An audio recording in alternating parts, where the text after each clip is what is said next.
आजकल यंगस्टर्स में जिमिंग का बहुत क्रेज चल गया है, जिसमें देखते हैं कि वो जाके हैवी वर्कआउट करते हैं ताकि अच्छी बॉडी बना सकें।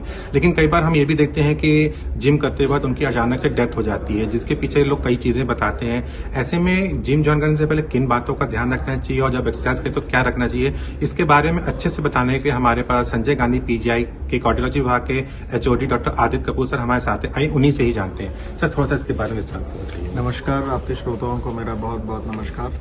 तो ये बहुत ही रेलेवेंट सवाल है। जैसा आप लोगों ने देखा होगा, आजकल यंग पेशेंट्स में, यंग लोगों में ये मौतें हो रही है, सडन कार्डियक अरेस्ट हम लोग उसको बोलते हैं। तो इसके लिए सबसे पहली बात यह है कि आप जिम को ज्वाइन करने वक्त अपना एक रेगुलर हेल्थ स्क्रीनिंग होना एक जरूरी है। स्पेशली अगर आपको डायबिटीज़ की हिस्ट्री है, ब्लड प्रेशर की हिस्ट्री है, यदि आप मोटे हैं या वजन ज़्यादा है, इवन फैमिली हिस्ट्री अगर इस चीज़ की है, तो आपको एक बार अपना एक हेल्थ स्क्रीनिंग करा लेना चाहिए।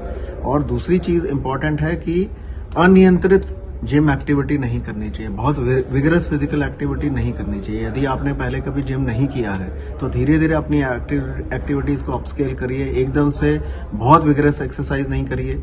अपना जो लाइफस्टाइल है उसको रेगुलेटेड रखिए। आपके जो सोने के आवर्स हैं, एटलीस्ट 6 घंटे की स्लीप होना बहुत ज़रूरी है।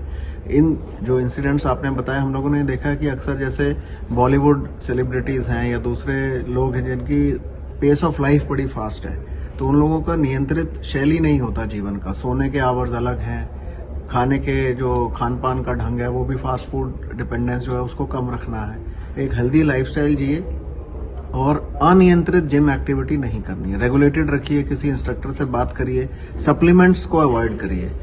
अनरेगुलेटेड सप्लीमेंट यूज या सब्सटेंस अब्यूज भी अवॉइड करना है, एक्सेस टबैको अवॉइड करना है। तो इन चीजों से इस चीज की इंसिडेंस कम हो सकती है। सर, एक आखिरी सवाल, जैसे जब जिम करते हैं तो कुछ सिम्टम्स होते हैं शायद बॉडी हमारी देती है जिनको हम इग्नोर करते हैं, उनको क्या ध्यान रखना चाहिए? बहुत बढ़िया सवाल। फिर से वार्निंग सिम्टम्स हम इनको बोलते हैं। तो यदि आप एक्टिविटी कोई कर रहे हैं विगरस फिजिकल, अगर उसके अंदर सांस फूल रहा है, पसीना आ रहा है, पैल्पिटेशंस हो रही हैं, हल्का चक्कर आ रहा है, तो इनको इग्नोर नहीं करना है। अगर ऐसा कुछ है तो फौरन डॉक्टरी परामर्श करिए, एक्टिविटी को रोकिए और क्लियरेंस के बाद ही फिर आगे बढ़िए।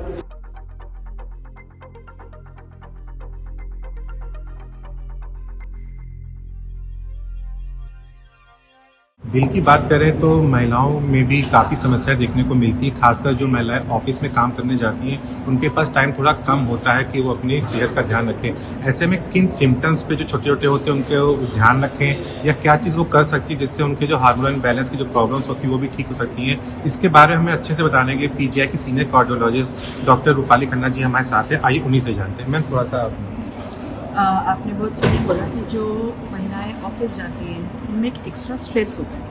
तो एक वर्क स्ट्रेस बोलते हैं और एक मेंटल स्ट्रेस बोलते हैं। तो ये एक नॉन फैक्ट है कि जब भी स्ट्रेस होता है तो आपके मेंस्ट्रुअल साइकिल बहुत इरेगुलर हो जाती है, हार्मोनल इम्बैलेंसेस होते हैं। और ऐसे केसेस में जब भी स्ट्रेस रहता है इन पेशेंट्स में, अलॉन्ग विद हार्मोनल इम्बैलेंस, इनको डायबिटीज़ और ब्लड प्रेशर होने के चांसेस भी ज़्यादा हो जाते हैं। तो ऐसे केसेस में हम लोग एडवाइस यही करते हैं कि जब भी आप स्ट्रेस वाला काम ज़्यादा होता है तो मेडिटेशन या yoga, that is all very beneficial in these cases. अगर आप अपने लिए दिन में चाहे आधा घंटा या 1 घंटा निकाल लें और एक मेडिटेशन और योगा करें, उससे आपका स्ट्रेस लेवल्स काफ़ी कम हो जाए। दूसरा, एक देखा गया इन पेशेंट्स में हाइपोथायरॉइड, स्पेशली यंग फीमेल्स में ड्यूरिंग प्रेगनेंसी टाइम या फिर पोस्ट प्रेगनेंसी, कई पेशेंट्स में थायराइड की प्रॉब्लम होती है। तो हाइपोथायरॉइड से भी हार्मोनल इम्बैलेंस होता है, वो हमें लीड करता है इन पेशेंट्स में मोर ऑफ हार्मोनल इम्बैलेंस। तो ऐसे केसेस में थायराइड जरूर टेस्ट कराना चाहिए, अपना कोलेस्ट्रॉल कंट्रोल रखना चाहिए।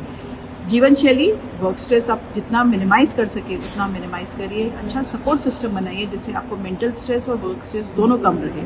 एंड बाकी अपने जितने भी रिस्क फैक्टर्स हैं, शुगर, ब्लड प्रेशर, उसको रेगुलर बेसिस पे जांच करानी चाहिए। मैं doctor Awadhesh Kumar Sharma, professor cardiology, हृदय रोग संस्थान कानपुर।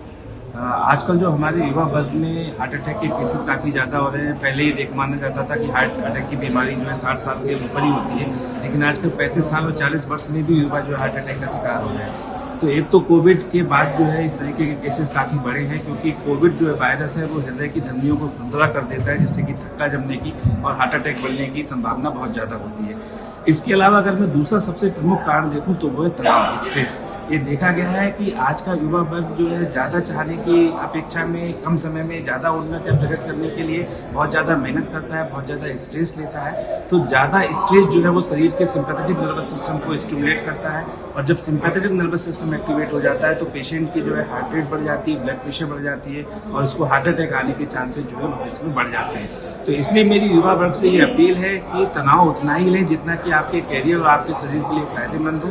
अत्यधिक तनाव ना लें, नहीं तो आप हृदय के रोगी बनने की आपकी संभावना बहुत ज़्यादा है। इसके अतिरिक्त धूम्रपान का सेवन, 7 से 8 घंटे की कम नींद लेना, आज के युवा वर्ग ये देखा गया बहुत कम सो रहा है, 3 घंटे सो रहा है, 4 घंटे सो रहा है। तो कम सोना भी जो है सिंपैथेटिक नर्वस सिस्टम को स्टिमुलेट करता है, जो कि भविष्य में हार्ट अटैक का एक प्रमुख कारण बनता है। इसके अतिरिक्त आप अपने खान पान में ध्यान रखें, कम चीनी लें, कम नमक खाएं, और थोड़ा फिजिकल एक्टिव जरूर रहें। ये देखा गया है कि आपाधापी में हर कोई ये बहाना बनाता है कि हमारे पास समय नहीं है, हम फिजिकल एक्टिविटी नहीं कर पाते हैं। तो फिजिकल एक्टिविटी को आप अपनी दिनचर्या में लाएं, और कम से कम 30 मिनट सप्ताह में 5 दिन जरूर आप एक्सरसाइज करें किसी न किसी फॉर्म में। तो अगर आप ये सब कार्य करते हैं तो आप हार्ट अटैक से काफ़ी हद तक बच सकते हैं, हृदय रोगों से काफ़ी हद तक बच सकते हैं।